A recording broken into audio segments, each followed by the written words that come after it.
He screamed at his brother when the mom gorilla knew why the most shocking thing happened. The morning mist clung to the jagged, artificial limestone cliffs of the Sanctuary of the Silver Mists in Central Africa, a sprawling 6-acre habitat that served as a masterpiece of modern primatology and a quiet cathedral for the natural world. The air was thick with the scent of damp moss, crushed eucalyptus, and the heavy, humid promise of a summer rain that felt as if it had been pulled straight from the heart of the Congo. Every leaf in this enclosure was meticulously placed to recreate the cradle of evolution. Yet today, the atmosphere was devoid of its usual primal harmony. The footage that broke the hearts of millions and baffled the world's leading primatologists was captured on this very morning. It shows a scene that goes against every instinct written into the DNA of a great ape. A scene so unnatural that the camera operator admitted their hands were shaking as they recorded the digital history of a tragedy. In the center of the frame are Kato and Kano, two juvenile brothers, and their mother, Kayla, a massive 400-pound western lowland gorilla. Gorillas are known for their deep familial bonds, their quiet rumbles of affection, and a social structure built on the foundation of fierce, protective loyalty. But in this video, the foundation has crumbled. Kato, the older brother and usually the gentle playmate, is standing over his younger sibling, screaming. It isn't a playful roar or a call for attention. It is a high-pitched, guttural sound of pure, unadulterated fury that seems to vibrate through the very glass of the observation deck. He is baring his teeth, his eyes wild, slamming his massive fists into the damp earth to prevent the smaller, whimpering Kano from reaching their mother. But it's what Kayla, the mom, did next that is truly shocking. Instead of disciplining Kato or pulling the crying Kano into the safety of her obsidian chest, she grabbed Kato by the scruff of his neck and threw him across the enclosure with a strength that looked like a total maternal breakdown. As Kato tumbled into the straw, Kayla didn't offer a hand of comfort. She stood over the younger Kano, baring her own teeth at the firstborn she had once adored. Before we reveal the breathtaking, soul-stirring way the truth was finally uncovered and the miracle that followed, remember to like and subscribe so you never miss another incredible story of animal intuition and the miracles of the wild.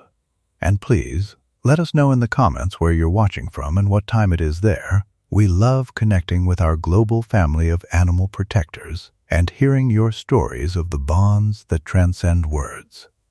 Your support allows us to keep sharing the profound emotional lives of these magnificent beings. Section 1. The Outcast of the Troop. To understand the tragedy of that Tuesday, you have to go back to the beginning. Kayla and her sons had been the perfect family unit, the pride of the sanctuary's breeding program. Kato had always been the protective older brother, the one who would let Kano climb on his back for hours or share his precious bamboo shoots without a second thought. They were the heart of the Silver Mists. Then, on a Sunday afternoon, the shift happened. The sanctuary had been hit by a violent tropical storm the night before. Thunder had shaken the very foundations of the compound, and lightning had splintered ancient trees in the reserve, sending a shower of debris over the enclosures. The next morning, the peace was gone. Kato began to scream at his brother every time Kano tried to approach their mother or even touch their favorite climbing ropes. It was as if a switch had been flipped, turning a hero into a bully. For the next 72 hours, the aggression escalated into something unrecognizable. Kayla, usually the gentlest matriarch in the history of the sanctuary, seemed to have turned into a tyrant. Every time Cato screamed at his brother, Kayla would physically strike Cato, pushing him into the farthest, coldest corners of the concrete sleeping quarters. She would sit with her back to him, ignoring his soft, mournful whimpers of confusion. The keepers watching from the high-definition monitors were in tears, paralyzed by the sight of a mother seemingly turning on her firstborn to protect her youngest, only for the youngest to be left shivering and alone. It looked like a total collapse of the family structure. A war of the roses played out in the heart of the primate wing. Thomas, the lead keeper, watched as Cato sat in the shadows, his arms wrapped around his own chest, rocking back and forth in a state of profound psychological exile. He was mourning the living mother who was treating him like a monster. By Tuesday morning, the situation was critical. Cato was covered in minor scrapes from being thrown, and his spirit seemed completely broken. He no longer tried to fight, instead watching his family with a chilling look of betrayal. Kano was lethargic, refusing to eat the fresh kale and sweet potatoes brought by the keepers, his breathing shallow and erratic. Dr. Eris, the head veterinarian, knew they were out of time. It looks like a neurological break in the mother or a toxic reaction to something brought in by the storm, he told the team during an emergency briefing, his voice heavy with the gravity of the situation. We are watching a family kill each other from the inside out. We have to call an emergency intervention. We need to sedate the whole family. If we don't intervene now, the psychological trauma will be permanent, and we might lose Kano to sheer stress. The team moved in at 11 a.m. The atmosphere was thick with the electric tension of a life-or-death gamble. It took several specialized darts to safely sedate the three massive gorillas. As they slumped into the straw, the team rushed in to move them to the medical suite. Thomas held Cato's hand as they wheeled him in, whispering apologies to the juvenile who looked so small and defeated in his sleep. They expected to find a brain tumor in Kayla, or perhaps a contagious virus affecting Cato's impulse control. But what they found instead left the entire team in a state of paralyzed, silent shock. Section 2. The Silent Predator and the Martyr. Dr. Eris performed an immediate scan of the younger brother Kano. Physically, he was healthy, but his thermal scan showed a strange fluctuating temperature in his chest and throat. He then turned his attention to Cato, the aggressive brother. As they ran the high-resolution scanners over Cato's throat and chest, the shocking truth finally emerged. Hidden deep within Cato's thick black fur and clinging to the sensitive skin of his neck were dozens of microscopic, highly venomous bullet ant larvae that had been blown into the enclosure from the surrounding jungle during the storm's peak. These larvae don't just sting, they release a pheromone that triggers an intense, burning sensation that lasts for 24 hours, often called the fire that never goes out. The investigation revealed a heart-wrenching reality that no one had anticipated. The larvae had first landed on Kano, the younger, smaller brother. Cato, with his superior juvenile senses and his protective instinct, had realized that whenever Kano moved or tried to hug their mother, the larvae would sting with a force that could stop a small animal's heart. Cato wasn't screaming at his brother out of hate. He was screaming to scare Kano into staying absolutely still. He was trying to keep his little brother from moving so the venom wouldn't circulate and the stings wouldn't trigger. He was acting as a biological alarm system, sacrificing his own reputation, his mother's love, and his own safety to keep his brother paralyzed and safe. He was willing to be the villain if it meant his brother didn't have to feel the fire.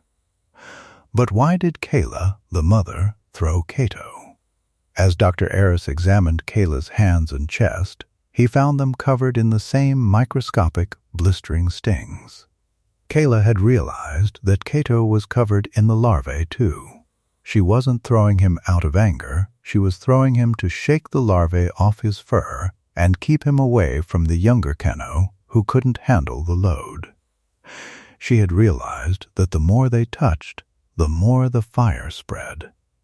She was systematically isolating her sons, breaking their hearts and her own, because she knew that in this specific invisible war, distance was the only medicine. She was choosing to be the monster in their eyes, to be the savior of their lives. She was enduring the stings on her own palms to push her children into the cold, knowing that the cold would slow the larvae down. The clinic went silent as the gravity of the sacrifice settled over the team. Thomas wept openly, realizing that the bully he had judged was actually a hero of the highest order. They had thought Cato was a failure. In reality, they were witnessing a level of coordinated, sacrificial love that surpassed human understanding. Dr. Eris finished the treatment, carefully removing the microscopic larvae with specialized adhesive strips and administering a powerful anti-venom and pain reliever to the entire family. He worked with a precision that was a tribute to the animal's own intelligence.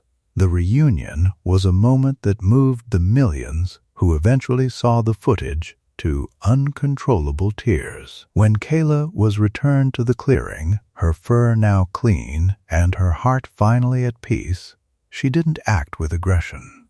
She sat quietly and let out a soft, melodic coo, the universal gorilla sound for all is well.